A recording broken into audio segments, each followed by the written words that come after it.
खबर पहाड़ों के आज के शुमारे में हम भद्रवाह में मौजूद हैं। नाज़रीन, म्यूनसिपल कमेटी भद्रवाह ने भद्रवाह के टाउन की ब्यूटिफिकेशन के लिए काफ़ी सारे एग्ज़ाम उठाए हैं। उनमें से कुछ आज प्रोडक्ट जो हैं वो इनाग्रेट भी हुआ और कुछ का संगे बुनियाद भी रखा गया। तो इस वक्त हमारे साथ म्यूनसिपल कमेटी भद्रवाह की पूरी टीम इस वक्त हमारे साथ मौजूद है। सबसे पहले हम ईओ साहब के साथ आना चाहेंगे। सर, कौन कौन से प्रोजेक्ट जो हैं आज इनाग्रेट हुए, किस तरीके से भद्रवाह को इनसे फ़ायदा होगा? देखिए, आज हमारे जो प्रोजेक्ट्स हैं, ऐसे हमने काफ़ी 5-6 प्रोजेक्ट स्टार्ट किए हैं, कुछ अभी कंप्लीशन पे। आज जो कंप्लीटेड हुए हैं उसमें सबसे पहले आज ओपन जिम पार्क वो इनॉग्रेट हुआ है, तो जो कि 13.5 लाख के एस्टिमेट से बना हुआ था, जो कि हमारे हेल्थ जो यूथ है, जो हमारे बुज़ुर्ग हैं, हर एज ग्रुप को उनको फ़ायदा मिले। और चिल्ड्रन, साथ में चिल्ड्रन पार्क भी है, लोग शाम को अपने बच्चे ला के यहाँ पे आएँ, वो खेलें, और इसी तरह सेम टाइम जो हमारे जिम के इक्विपमेंट्स हैं वहाँ पे भी उसका फ़ायदा उठा सकते हैं। और आज जो हमारा प्रोजेक्ट था शॉपिंग कॉम्प्लेक्स, जिसमें 53 शॉप्स हमारा ये प्रोजेक्ट है, जिसमें एक पार्टली एक की शॉप्स हैं वो अभी बन रही हैं, कंप्लीट होने वाली हैं, और पार्ट 1 में जो कंप्लीट हुई आज उसका इनॉग्रेट हमने किया। इससे देखें फ़ायदा ज़रूर होगा, एक नई मार्केट क्रिएट हो रही है, एम्प्लॉयमेंट जनरेट होगा, और जो इकॉनमी को, लोकल इकॉनमी को पुश मिलेगा। और एट द सेम टाइम जो हमारा रेवेन्यू है, जो कि म्यूनसिपलिटी का बहुत कम था, उससे काफ़ी ज़्यादा फ़ायदा मिलेगा, जो कि रेवेन्यू हम यूज़ कर सकते हैं अपनी एम्प्लॉयज़ को सैलरी देने के लिए। और जो डेवलपमेंट वर्क्स हैं, ताकि ओन सोर्सेस हम वो जो नॉर्मल डेवलपमेंट वर्क्स हैं, छोटी गलियां हैं, उनको फ़ायदा फ्यूचर में मिलने वाला है। और ओवरऑल ऐसे डेवलपमेंटल ओरिएंटेशन के लिए ये फ्यूचर को, हमारे इंफ्रास्ट्रक्चर को भी ये ऑगमेंट कर रहा है। इसलिए भद्रवाह जो है एक टूरिज़्म प्लेस है। उस टूरिज़्म प्लेस यहाँ की जो है टाउन, उनको भी खूबसूरत बनाने के लिए, उनकी डेवलपमेंट के लिए ये से जो है प्रोजेक्ट उनका इफ्तिताह किया गया। तो जो अगर म्यूनसिपल कमेटी के चेयरमैन डॉक्टर शाहिद साहब मुगल भी हमारे साथ मौजूद हैं। सर, कितना इम्पॉर्टेंट है ये सब प्रोजेक्ट्स, कितने इंपॉर्टेंट है और टूरिज़्म को किस हिसाब से हेल्प करेगा और यहाँ की इकनॉमी किस तरीके से डेवलप होगी इससे? बहुत इंपॉर्टेंस है इसकी। देखिए, जो पे बस स्टैंड पे हमारी 43 शॉप्स कंप्लीट है, 53 शॉप्स बनने जा रही हैं। इनमें ये ऑक्शन होंगी, और यहीं के लोग जो भी ऑक्शन देंगे वो शॉप्स लेंगे और उन पर डिफरेंट किस्म का जो तजारत करेंगे। तो इससे भी इकनॉमी को कई हमारे जो बेरोज़गार नौजवान हैं वो यहाँ पे एडजस्ट हो सकते हैं। उसके अलावा हमारा ये होटल जो बन रहा है, 5 करोड़ का होटल है, इसमें भी क्या कहते हैं, रेवेन्यू हमें आएगा इसका, क्योंकि टूरिस्ट हब है भद्रवाह, और फ्यूचर में काफ़ी टूरिस्ट आने वाला है यहाँ पे, तो उससे भी काफ़ी इनकम होगी और जो यहाँ के डेवलपमेंट वो उसमें लगेगी। उसके अलावा एक हमारा जो स्लाटर हाउस है वो भी 2.8 करोड़ का प्रोजेक्ट है, वो भी कंप्लीट होने जा रहा है। उसके अलावा एक शॉपिंग कम्प्लेक्स हमने शेरी बाज़ार में बनाया, तो वो भी उसका भी हम जल्दी उसका इनॉग्रेट करेंगे। हमारी ऑफिस बिल्डिंग बनी है, जो भी काफ़ी उसमें 40-50 लाख रुपए खर्चा हुआ इस साल, वो भी कंप्लीट है। सर, और कौन कौन से प्रोजेक्ट जो हैं वो शुरू किए जाएंगे ताकि जो भद्रवाह का टाउन है उसको एक खूबसूरत बनाया जाए? देखिए, हमने तो काफ़ी डेवलपमेंट के लिए, DPRs के लिए बोला है बनाने के लिए, तो हमने रिक्वेस्ट की अपने डायरेक्टर से भी कि यहाँ पे जो हमारे दरिया हैं ये पोल्यूट हो रहे हैं, इसलिए उनको हमने कहा है कि हमारे इसमें एक सेक्शन करें कि वो STP प्लांट यहाँ लगे, कि सारा जो ड्रेनेज है, हर मोहल्ले का ड्रेनेज सीधा दरिया में जाता है, वो दरिया भी साफ़ रहे और हमारा जो गंद चढ़ती है वो भी ख़त्म हो जाए। उसके अलावा हम चाहते हैं कि हमारे जितने भी ये छोटी छोटी जगह गवर्नमेंट की हैं, स्टेट लैंड है, हमने रिक्वेस्ट की है ADC साहब को, DC साहब को भी, कि वो हमें हैंड ओवर करें ताकि हम वहाँ पर ग्रीन पैचेस बनाएंगे। उसके अलावा हमारा प्रोजेक्ट है कि हम जहाँ पे जितने भी वाटर स्प्रिंग्स हैं, क्योंकि लोग तो यहाँ पे वाटर स्प्रिंग से ही पानी पीते हैं, और उनको डेवलप करने के लिए जितने भी हैं, कोई 25-26 है शायद, वो उनको डेवलपमेंट करने के लिए भी हमें कुछ पैसा दे देंगे, और उम्मीद है कि वो जल्दी आएगा और हम अपना काम स्टार्ट करेंगे। तो आप कुछ कहना चाहोगे? कुछ हमारे और प्रोजेक्ट्स हैं जो कि डिस्कस हुए हैं, जो कि माइट ऑन माई प्राइड 2 में भी डिस्कस हुए थे विद द जो हमारी कमेटी है। इसमें का भी सोचा जा रहा है कि पार्किंग जो है हमारी, वो भी इंफ्रास्ट्रक्चर हम उसकी तरफ भी जा रहे हैं। We are seriously thinking about कि जो ओल्ड टाउन में हमारा है, जो कि कंजस्टेड है, वहाँ की तरफ भी सबसे ज़्यादा फोकस प्रायोरिटी वही है, जो कि कमेटी ने भी, और जो यहाँ की हमारे ऑफिस में जो डिस्कस हुआ है वो भी हम बनाने जा रहे हैं। और at the same time parks, छोटी छोटी पार्क्स, जो कि चेयरमैन साहब ने जैसे बताया कि रेवेन्यू डिपार्टमेंट ने देनी है, तो उसमें हमने पार्क्स का भी छोटे छोटे बने और वो लोगों को फ़ायदे के लिए बन जाएँ। हमने जो आप ओपन जिम आपने ये जो आज इनाग्रेट की, तो उसका क्या रहेगा? इसके चार्ज आने के लिए चार्ज दिए गए फ्री ऑफ कॉस्ट? नहीं, अभी तक तो ऐसा कुछ भी नहीं है। ये ओपन जिम पार्क, लोग यहाँ इसका फ़ायदा उठाएं। शाम सुबह जो भी टाइमिंग होगी वहाँ आके, मॉर्निंग इवनिंग होगा, बच्चे कोई भी आके आ सकते हैं और फ़ायदा उठा सकते हैं। तो कुछ डीडीसी कुछ काउंसलर भी हमारे साथ मौजूद है। मैं आपसे बात करना चाहूँगा। मैम, क्या लगता है आपको, कितना इम्पोर्टेंट है ये सब जो प्रोजेक्ट आज इनाग्रेट हुए, कितना इम्पोर्टेंट है ये भद्रवाह के लिए और यहाँ की इकनॉमी के लिए, कितना बूस्ट मिलेगा? देखिए, यहाँ पे जो हमारी ये जो जिम पार्क बनी है, चिल्ड्रन पार्क जो बनी है, तो ये हमारे भद्रवाह टाउन के अंदर बहुत कमी थी इस चीज़ की, क्योंकि हम देखते थे हर जगह ये चीज़ थी और सिर्फ हमारा भद्रवाह जो था वो पीछे था। आज ये बनी है, इसके लिए तो हम सारे बहुत खुश हैं और मैं मुबारकबाद देना चाहूँगी अपनी जितनी भी यहाँ लोग हैं कि यहाँ पे ऐसी चीज़ हमें मिली है जहाँ बच्चे भी अच्छे से एंजॉय करेंगे, हर कोई करेगा। अब ये चीज़ बनी है, इसके लिए मैं जो है इसका थैंक यू करती हूँ अपने प्रेसिडेंट साहब के लिए, जिन्होंने हमारे भद्रवाह के अंदर ये चीज़ सोची। तो दूसरा मैं ये कहूँगी लोगों से कि देखो, चीज़ तो बन गई हमारे टाउन के अंदर, लेकिन उसकी देखभाल करना अब वो हमारे पे डिपेंड करता है। तो मैं लोगों से ये बोलूँगी कि इसको अच्छे से इस्तेमाल भी करो और इसका ध्यान भी रखिए। कुछ और लोग भी हमारे साथ मौजूद है। आपसे जानना चाहूँगा कि एज ए लोकल कितना बेनिफिट होगा आप सबको? एज ए सर, अगर ये ऐसे इंफ्रास्ट्रक्चर बनेंगे, सबसे पहले मुझे लगता है कि यहाँ जो एम्प्लॉयमेंट जनरेशन होगी, क्योंकि बहुत सारा इस पर अनएम्प्लॉयमेंट है, जो एजुकेटेड यूथ है इसको बेकार पड़ा हुआ है। अगर दुकानें शॉप्स वगैरह बनेंगी, होटल्स इधर बनेंगे तो बहुत ज़्यादा एम्प्लॉयमेंट जनरेशन होगी, अनएम्प्लॉयमेंट कम हो जाएगी और टूरिज़्म को भी इससे बहुत ज़्यादा फ़ायदा पहुँचेगा।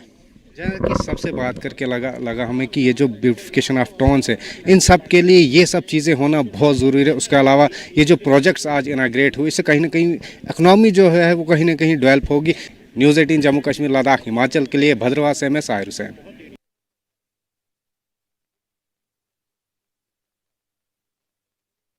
जम्मू कश्मीर, लद्दाख और हिमाचल में आप सबका खैर मकदम है।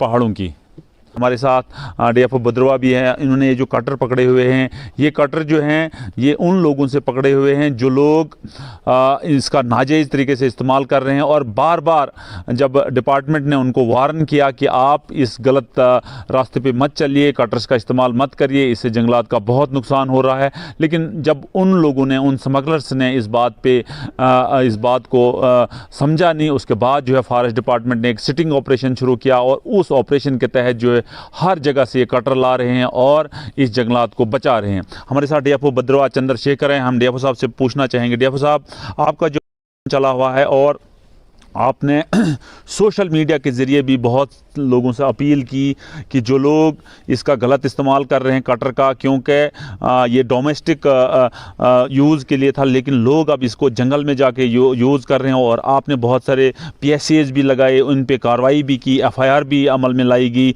लेकिन तब भी कुछ लोग जो हैं इसका गलत फ़ायदा उठा रहे हैं और जंगल में जा रहे हैं। आप क्या कहना चाहोगे इस बारे में? सबसे पहले मैं आपका बहुत बहुत धन्यवाद करता हूं हम लोगों से बात करने के लिए, न्यूज़ 18 का। आपके माध्यम से हम सभी लोगों को ये बताना चाहते हैं कि देखिए, जो मैकेनिकल कटर्स हैं, अपने यहाँ पे हमारे सामने देख रहे हैं, मैकेनिकल कटर्स को जब मैंने 2019 में इस डिवीज़न में ज्वाइन किया हुआ था, तो एक ख़त जो है मैंने शुरू किया था, जिसमें एक अपने कंजर्वेटर साहब को लिखा था, जिसमें उन्होंने पूरे चिनाब खिता में जो मैकेनिकल कटर्स का यूज़ था उसको पोजेशन, सेल, परचेज़ जो है उसको बैन किया था। उसके बाद हमने ये डिस्ट्रिक्ट एडमिनिस्ट्रेशन के साथ भी मैटर टेकअप किया था कि मैकेनिकल कटर्स जो हैं इनको बैन किया जाना चाहिए। और जो डिस्ट्रिक्ट एडमिनिस्ट्रेशन DC साहब हैं उस समय, उन्होंने एक फ़ैसला लिया था, सेक्शन 144 जो है CRPC वो इस पे लगाई हुई थी और इसके तहत जितने भी कटर्स हैं आज हमारे पूरे खिते चिनाब में ख़ास करके वो बैन किए गए हैं। देखिए, इसका मकसद एक ही है, क्योंकि जो हमारे जंगल हैं इन एरियाज़ में हमारे बड़े अच्छे लश ग्रीन कॉनिफरस फॉरेस्ट हैं और देखा ये गया है कि ख़ास करके मिलिटेंसी के दौर में हमारे जंगलों को बहुत बड़ा नुकसान पहुंचाया गया है। और उसके बाद ये देखने में भी मिला है कि जो ये मैकेनिकल कटर्स हैं, क्योंकि ये मशीन्स हैं और आप देखते हैं कि मशीनों के द्वारा जो जंगलों की कटाई की जा रही थी वो बहुत तेज़ी से हो रही थी।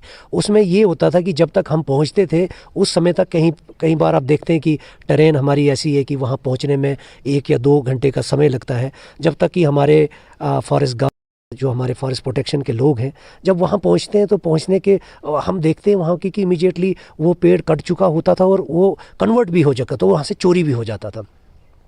तो हमें काफ़ी दिक्कत आ रही थी। तो जब से ये बैन लगा है बहुत सारे लोगों ने वॉलंटरली मैकेनिकल कटर्स जो हैं वो हमारे पास जमा करवाए थे। बहुत सारे लोगों को हमने पकड़ा भी, बहुत सारे लोगों के केसेस जो भी खिलाफ, अगर मैं एग्जैक्ट बताऊं तो करीबन 65 से 70 के करीब जो मैकेनिकल कटर्स है हमने सीज़ किए हुए हैं और उनका कन्फिस्केशन भी किया है और कन्फिस्केशन के बाद अब उनको हैंडओवर करने जा रहे हैं हम उनको जम्मू में जो है उनको हैंडओवर। इसका मकसद सिर्फ यही है कि जितनी तेज़ी से जंगलों का कटाव हो रहा था, और हमने भी देखा है कि जब से ये मैकेनिकल कटर्स का बैन लगा है उसके बाद एक सडन डिक्लाइन जो है वो फॉरेस्ट ऑफेंसेस में हुआ। मैं इस बात का 100% से ये नहीं कहता हूँ कि हमारे जंगल में आज एक भी नुकसान नहीं होता, क्योंकि इतना बड़ा जंगल है। हमारे पास जो लोग हैं उनकी तैनाती कम है क्योंकि हमारे पास स्टाफ जो अभी 40% कम है, लेकिन अपनी पूरी मेहनत से, जैसे खसूसन में अगर यहाँ इस रेंज की बात करता हूँ भलेस में, तो जो भी हमारा स्टाफ है, हमारा स्टाफ जो है रेगुलर पेट्रोलिंग कर रहा है फॉरेस्ट एरियाज़ में। और जो मैकेनिकल कटर्स आप देख रहे हैं ये मुझे जैसे बताया गया है कि 1 जनवरी के बाद जो है मैकेनिकल कटर्स जो हैं इनको सीज़ किया गया है और इनकी कन्फिस्केशन प्रोसीडिंग होगी। और इसके बाद मैं आपके माध्यम से तमाम लोगों से ये अपील करना चाहता हूं कि उनका भी बहुत तावन रहा। बहुत अच्छे लोग भी हैं जिन्होंने हमारा बड़ा साथ दिया, साथ ऐसे भी दिया कि इन्फॉर्मेशन जो है वो हमसे शेयर की और उन इन्फॉर्मेशन पे हमने एक्ट करना शुरू किया। उसके बाद ये हुआ कि लोगों का तावन और जो हमारे लोगों ने भी एक्शंस किए, उसके बाद हमने देखा कि एक डिक्लाइन है। लेकिन मेरी तमाम लोगों से अपील है के पास भी ये मैकेनिकल कटर्स हैं, ये इलीगल है, इनका पोजेशन यानी कि अपने पास रखना, इनका इस्तेमाल करना वो गैर कानूनी है। इसमें एक और सवाल पैदा ये होता था कि बहुत सारे लोग ये कहते हैं कि अगर हम अपनी ज़मीन में इस्तेमाल करते हैं, तो मैं खांडे साहब आपको बताना चाहता हूँ कि ये बड़ा मुश्किल है कि हम किसको बोलें कि आप अपनी में कर रहे हैं। अब इसकी क्या गारंटी है कि वो जंगल में इस्तेमाल नहीं होगा? तो इसीलिए लाजिम ये है कि उसको भी पकड़ा जाए, उसको भी इस्तेमाल जो भी रोक दिया जाए, क्योंकि इन द लार्जर इंटरेस्ट अगर हम करें, in the interest of protection of forest, तो ये बहुत इंपॉर्टेंट है कि ये सारे मैकेनिकल कटर्स जो हैं इसको बंद किया जाए। क्योंकि एक आदमी अपने छोटे से फ़ायदे के लिए कटर रख रहा है, ठीक है, उसके बाद लेकिन इसकी क्या गारंटी है कि वो जंगल में इस्तेमाल नहीं होगा? पिछले साल आपने देखा होगा कि अनप्रेसिडेंटेड फॉरेस्ट फायर्स के इंसिडेंट्स जो है पूरे जम्मू कश्मीर और पूरे हिंदुस्तान में देखने को आए।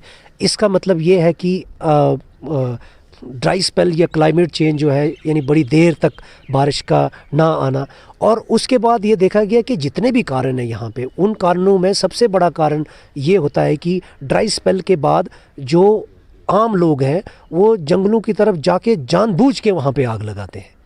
आप जितने भी केसेस देखें उसमें 99% केसेस में जो ओरिजिन है फॉरेस्ट फायर ह्यूमन ओरिएंटेड है।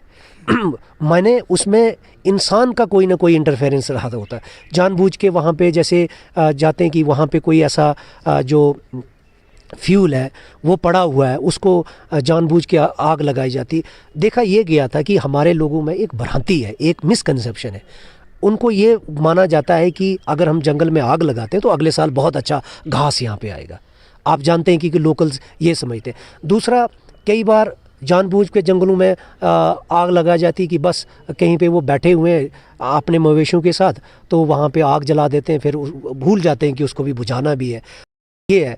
अब मैं इन सब लोगों से, जितने भी हमारे लोग हैं, जैसे अनप्रेसिडेंटेड अभी भी एक ड्राई स्पेल चल रहा है, लेकिन आपने देखा होगा कि इस बार हमारे फॉरेस्ट फायर के इंसिडेंटेड कम है। एक नेचुरल काज भी है कि हमारे कोल्ड जो है अभी ज़्यादा है। ढेर सारे किसान भाई उस उत्साह के आधार पर मुझे विश्वास हो गया है ये जो परियोजनाएं हैं उनको पूरा करने में हम जरूर सफल होंगे। एक दो छोटी बातें मैं कहना चाहता हूं। खासतौर से जम्मू के क्षेत्र में इस बात की बड़ी चर्चा रहती है कि बड़ा भेदभाव हुआ। मुझे लगता है अब उससे बाहर आने की जरूरत है। हमें क्या करना है इस पर सोचने की जरूरत है। एक बात मैं स्पष्ट रूप से और जिम्मेदारी से कहना चाहता हूं कि वो जमाना खत्म हो गया कि किसी के साथ भेदभाव होगा। भारत के सम्माननीय प्रधानमंत्री जी का बार बार मैं समझता हूं कि आप सब उनको सुनते भी हैं। कोई भी क्षेत्र हो, उसका विकास हो, इसके लिए जो भी सरकार को और प्रशासन को करना चाहिए वो किया जाएगा और कोई भेदभाव नहीं होगा। 2-3 बातें मैं कहना चाहता हूं। एक दिन हम लोग रिव्यू कर कि किसानों को बैंक आर्थिक सहायता या क्रेडिट कितनी देते हैं। आपको जानकर आश्चर्य होगा, इसलिए मैं इस बात का जरूर जिक्र जानबूझ के कर रहा हूं कि कश्मीर डिवीजन में और जम्मू डिवीजन में जमीन आसमान का अंतर है। कश्मीर के किसान भाई वो भी पर्याप्त नहीं इस्तेमाल कर रहे हैं, लेकिन जम्मू की तुलना में बहुत ज्यादा बैंकों से सहायता वो ले रहे हैं।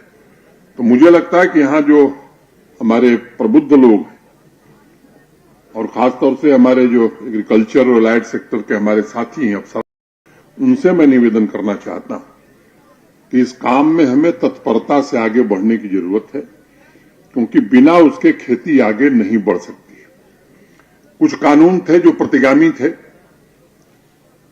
रिग्रेसिव थे, उन कानूनों को हम लोगों ने बदल दिया है। पता नहीं आप में से कितने लोगों को मालूम है, हाई डेंसिटी प्लांटेशन की अनुमति जम्मू संभाग में पहले नहीं थी। ये बात पता नहीं कितने लोग जानते हैं। अब हाई डेंसिटी प्लांटेशन जम्मू संभाग में हो सकता है, ये भी 2-2.5 साल पहले ये कानून बदला गया है। कानून था आर्चर्ड बगीचा लगाने के लिए रेवेन्यू मिनिस्टर, राजस्व मंत्री की अनुमति की जरूरत होती थी और काटने के लिए भी उसकी जरूरत होती थी। उसे भी बदल दिया गया। अब किसी से अनुमति लेने की जरूरत नहीं है, जो किसान चाहे वो बगीचा लगा सकता है, आर्चर्ड लगा सकता है। और एक तीसरा कानून था कि 4 कैनाल से कम जमीन वाला किसान हाई डेंसिटी प्लांटेशन नहीं कर सकता है, उसे भी बदल दिया गया। क्योंकि हम मानते हैं कि जो सबसे कम जोत का किसान है, जिसके पास सबसे कम जमीन है, उसको सबसे ज्यादा जरूरत है हाई डेंसिटी प्लांटेशन की। तो इस तरह के कानूनों को बदला गया, किसानों के हित में बदला गया। और केवल किसानों के हित में नहीं बदला गया, जम्मू कश्मीर की आवाम के हित में भी अनेक कानून बदले गए। 32 लाख लोग हैं पूरे जम्मू कश्मीर में जिनके पास जमीन है। 31 लाख पासबुक जनरेट कर दी गई है, 25 लाख बांट दी गई है, जो बच्चे हैं वो भी बांट दी जाएगी, हिंदी, अंग्रेजी, उर्दू। और उत्तर प्रदेश में श्रीलाल शुक्ल एक बड़े हिंदी के साहित्यकार है, हिंदी दिवस है इसलिए उनका मैं नाम लेता हूं और उनकी पुण्य स्मृति को प्रणाम। उन्होंने प्रसिद्ध उपन्यास लिखा राग दरबारी, आप में से कुछ साथियों ने पढ़ा होगा। उसमें एक पात्र है, उसका नाम है लंगड़। लंगड़ मतलब इसका पैर खराब। एक आदमी था बेचारा, उसका एक पैर खराब था। अब वो अपने रेवेन्यू रिकॉर्ड के लिए, राजस्व अभिलेख के लिए तहसील में चक्कर लगाते लगाते लगा कि उसका दूसरा पैर भी खराब हो जाएगा। तो ये तो उपन्यास की बात है, जम्मू कश्मीर में हकीकत में हमने इसको देखा था। और हमारे जिला पंचायत सदस्य नहीं तो बहुत संघर्षशील व्यक्ति हैं, का वीडियो मैं देखता हूं। क्यों? तो मुझे लगता है कि ये काम इसलिए किया जा रहा है कि ये जो राज था, इससे सामान्य आदमी को मुक्ति मिल सके। कोर्ट लेता स्टास को जो कोर्ट कम्प्लेक्स में जितना साढ़े नाल कुछ बुकलाज रहता इन्हें क्या क्या परेशानी होनी है, आज इन्हें आज गल कर सकते एडवोकेट साहब तो ससुर क्या करते हैं। देखिए, जहाँ तक प्रॉब्लम्स और मिजरीज का बात है, मैं आपको बताता चलूँ कि जो ये जिस कोर्ट कम्प्लेक्स में आप खड़े हैं, ये मैंडर मुंसिफ कोर्ट है। और यहाँ पे जो है डिस्ट्रिक्ट पुंछ में, या मैं कहूँगा या पूरी रियासत में कहूँगा, one of the busiest court है, जहाँ पे बहुत बड़े पैमाने पर लिटिगेशन है। इस वक्त लगभग 5 के आसपास जो केसेस हैं वो पेंडेंसी चल रही है हमारी। और हमारा एक डिमांड रहेगी आपके चैनल के माध्यम से, वो डिमांड ये रहेगी कि हमने 12 बार, हमारी जो बार मेंबरान है उन्होंने 12 बार ये कोशिश की है सरकार को भी अवगत करवाने की, और सोशल मीडिया हो या इलेक्ट्रॉनिक मीडिया हो या प्रिंट मीडिया हो, उसके जरिए ये एक पैगाम हम सरकार से पहुंचाना चाहते हैं और अपनी मांग भी उनके पास रखना चाहते हैं कि जितना वर्कलोड यहाँ पे है उसको उसके मद्देनजर रखते हुए हम ये यहाँ पर चाहते हैं कि हमें यहाँ पर सब जज दिया जाए, क्योंकि ये नीड ऑफ द आवर है। यहाँ के लोग इतने परेशान होते हैं, मसला होता है तो लोगों को पूंछ या सुप्रीम कोर्ट का सफर करना होता है। तो मैं आपके चैनल के माध्यम से यहाँ के लीडरान से भी गुजारिश करता हूँ, यहाँ के जितने नुमाइंदे हैं या जो भी किसी भी तरीके से मैटर को रिप्रेजेंट करता है, वो हमारी बात को हायर अथॉरिटीज तक पहुँचाए आपके चैनल के माध्यम से भी, क्योंकि जो सुप्रीम कोर्ट या पुंछ में, जो मैं स्पेशली पुंछ सेशन कोर्ट में की बात करूंगा, वहां पर जो लगभग हमें जब भी कोई बात करता है तो कहता है कि जी सबसे ज्यादा लिटिगेशन मैंडर की है। तो अगर पुंछ कोर्ट में 70% मैंडर की लिटिगेशन होती है तो यहाँ के लोगों की परेशानियां, वकीलों की परेशानियां, हम लोगों के लिए, हम जो वकील हजरात होते हैं वो होते हैं, समाज के सेवक होते हैं, समाज के लिए काम करते हैं। तो हमें ये चीज देखते हुए, ये चीज को इसको मद्देनजर रखते हुए आपके चैनल से ये हम डिमांड करते हैं कि हमारी डिमांड को बड़ा स्ट्रांगली प्रेजेंट किया जाए। ऑनरेबल हमारे जो गवर्नर हैं, लेफ्टिनेंट गवर्नर मनोज सिन्हा साहब, कि हमें जो है एक जो है मैंडर में सब कोर्ट दिया जाए, एडिशनल कोर्ट दिया जाए, जिसमें हमारा जो मुंसिफ के ऊपर वर्कलोड है वो ज्यादा है, वो जो है वो डिल्यूट हो सके। वकील साहब तुस दसो इत्थे जड़ियां बालाकोट, मनकोट और जड़ा मैंडर 3 तहसीलां जिन्हें जिथे तकरीबन एक जड़ी है 2 लाख आबादी है, तो कि इन्होंने लोगों कितनी परेशानियां इत्थे कोर्ट ने, जिला वकील साहब दस्या कि इत्थे 70% कोर्ट जड़े केस हैं वो पुंछ देने। जी जो वकील साहब ने बताया यहाँ पे कि जो 70% जो केसेस जो तकरीबन मैंडर के ही रवा हैं पुंछ कोर्ट में, तो यहाँ पे 3 तहसीलों के होने के बावजूद भी जो हमारी मैंडर कोर्ट है, मुंसिफ कोर्ट का है दर्जा यहाँ पे, और ये तकरीबन 70 की दिहाई में ये कोर्ट यहाँ पे खुली थी। उसके बाद आज दिन तक इस कोर्ट में कोई भी तरक्की नहीं की गई। कम से कम सब जज कोर्ट यहाँ पे थी। 3 तहसीलें हैं, 3 तहसीलों को एक ही मुंसिफ कोर्ट चला रही है। और कम से कम मैं ये भी कहता हूँ, गवर्नमेंट से गुजारिश करता हूँ कि एटलीस्ट यहाँ पे सब जज कोर्ट होनी चाहिए, और जो बाकी तहसीलें हैं जैसे मनकोट है, बालाकोट है या अपना हरनी जोन है, इसमें भी एक मुंसिफ कोर्ट अलहदा से होनी चाहिए, ताकि लोगों के जो केसेस का निपटारा हो सके।